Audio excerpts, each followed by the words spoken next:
Tell us about the location.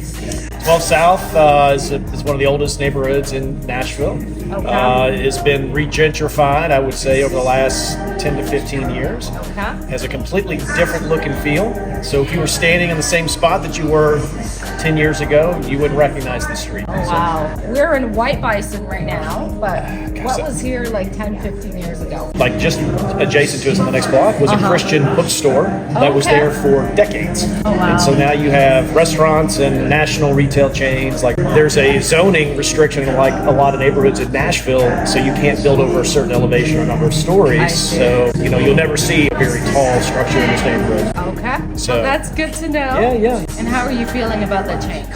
I tell people 90% of it's positive. Yes. Okay. So there's always the 10%, piece where there's growing pains. Got it. Yeah. And what industry are you in? Healthcare. Healthcare. Yeah. Okay. Which is a huge industry here in Nashville. That's right. Yes. We have quite a few hospitals around. Right. Universities, Belmont, Vanderbilt. Yes, Lipscomb. Okay. Yeah. If you had to give one advice for somebody that's thinking of relocating to Nashville, what would you tell them? Just be really clear about what you're looking for, because there's some great areas now outside of Nashville. Some of those can be a little more aligned with families and budgets and so forth. So just be mindful of that. But there's a lot to do, obviously, in Nashville every day of the week. Yeah, it's a great place.